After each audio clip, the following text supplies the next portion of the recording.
नोएडा में एक नवविवाहिता को बड़ी ही बेरहमी से मौत के घाट उतार दिया गया।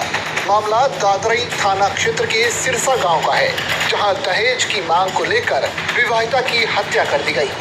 आरोप है कि ससुराल पक्ष के लोगों ने विवाहिता को बुरी तरह से पीटा और फिर उस पर पेट्रोल डालकर आग लगा दी। गंभीर रूप से झुलसी महिला को अस्पताल ले जाया गया, लेकिन इलाज के दौरान उसकी मौत हो गई। घटना के बाद मृतका के परिजनों ने ससुराल पक्ष पर गंभीर आरोप लगाए हैं।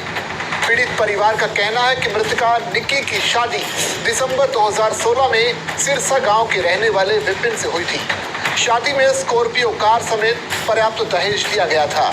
इसके बावजूद शादी के बाद से ही पति विपिन, जेठ रोहित, सास दया और ससुर सतवीर लगातार 35 लाख रुपए अतिरिक्त दहेज की मांग कर रहे थे। पीड़ित परिवार ने उनकी मांग पूरी करने के लिए एक और कार भी दी, लेकिन मारपीट और प्रताड़ना का सिलसिला जारी रहा। परिजनों का आरोप है कि कई बार पंचायत कर समझौता करने की कोशिश की गई, लेकिन आरोपी बाज नहीं आए। निकी और उसकी बड़ी बहन कंचन, जिसकी शादी भी इसी परिवार में हुई थी, दोनों को अक्सर प्रताड़ित किया जाता था। कंचन ने बताया कि बीते गुरुवार को उसके सामने ही आरोपियों ने उसकी बहन निक्की को बुरी तरह से पीटा और गले पर हमला किया। जब वो बेहोश हो गई तो उस पर ज्वलनशील पदार्थ डालकर आग लगा दी। मेरी बिटिया जला के मारी उन्होंने। ना चूल्हा चला ना चलन दे, खून के बदले खून चाहिए। प्रशासन कुछ करता ठीक है, ना करता तो फिर हम कर देंगे। फिर ये मत बोलना तुमने क्या कर दिया, फिर हम अपने आप सब कुछ कर लेंगे। ये पूरा गांव, पूरा समाज सब हमारे साथ है। आप लोग से अपनी बात बताती थी, सब समाज डांट देता, बेटिया होता है, गुजरों में सब चलता है, बेटा समाज है, थोड़ा समझो, घर को चलाओ, बिटिया घर को चलाओ। आज चलाते चलाते आज बिटिया खो दी हमने अपनी। अभी क्या कार्रवाई हो रही है? परसों की बिटिया हमारी खत्म हुई है, कल बिटिया की डेड बॉडी में दाग लगा है। अब तक कुछ नहीं हो रहा। अभी बोल रहे कि एक ही बंदा पकड़ा गया, वो बंदा भी कहाँ है? 24 घंटा हो गया। मांग पहले स्विफ्ट डिजायर की थी, स्कॉर्पियो शादी में दी थी, उन्होंने मांगी थी स्कॉर्पियो में चाहिए, स्कॉर्पियो दी थी। कभी बिटिया से बोलता है 1 लाख लेगा, कभी बोलता 2 लाख लेके आ। क्या करता था वो? घूमना, लड़कियों के साथ मजे लेना। शादी को 7 साल हुए। पड़ोसियों की मदद से किसी तरह निक्की को पहले स्थानीय अस्पताल और फिर दिल्ली के सफदरजंग अस्पताल रेफर किया गया, लेकिन रास्ते में ही उसने दम तोड़ दिया। इस पूरे मामले में एक और बड़ा खुलासा तब हुआ जब मृतका के बेटे का वीडियो सोशल मीडिया पर वायरल हो गया। वीडियो में मासूम बेटा साफ साफ कहता हुआ नजर आ रहा है कि पापा ने मम्मी को लाइटर से जलाकर मार दिया। इस बयान ने मामले को और भी गंभीर बना दिया है। परिजनों ने निक्की की मौत के बाद कासना थाने पहुंचकर कार्रवाई की मांग की है और लोगों ने जमकर हंगामा किया।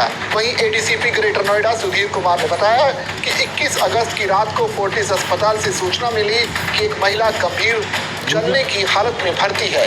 महिला को दिल्ली सफदरजंग अस्पताल के लिए रेफर किया गया, लेकिन उसने रास्ते में ही दम तोड़ दिया। पुलिस ने मृतका की बहन की तहरीर पर पति विपिन, जेठ रोहित, सास दया और ससुर सतवीर के खिलाफ मामला दर्ज किया है। ये दिनांक 21/8/2025 को रात्रि में फोर्टिस हॉस्पिटल से थाना कासना पर मेमो प्राप्त हुआ कि एक महिला जलने से भर्ती हुई है, जिसे सफदरजंग रेफर कर दिया गया है। पुलिस ने तत्काल संज्ञान लेते हुए फोर्टिस हॉस्पिटल से होकर सफदरजंग पहुंची, लेकिन रास्ते में ही उस महिला की मृत्यु हो गई। परिजन मिल गए थे। पुलिस ने पंचायतनामा की कार्रवाई करके पोस्टमार्टम कराया। परिजनों ने उसका अंतिम संस्कार किया।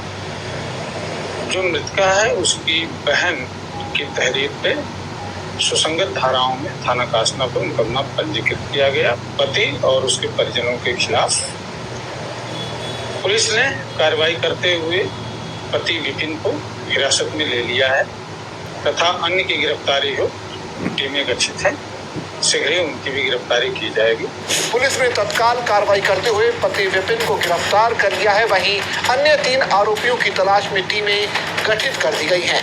एडीसीपी का कहना है कि जल्दी ही बाकी आरोपियों की गिरफ्तारी भी सुनिश्चित की जाएगी। मृतका निक्की के शव का पोस्टमार्टम कराने के बाद परिजनों को सौंप दिया गया है और परिवार ने उसका अंतिम संस्कार भी कर दिया है।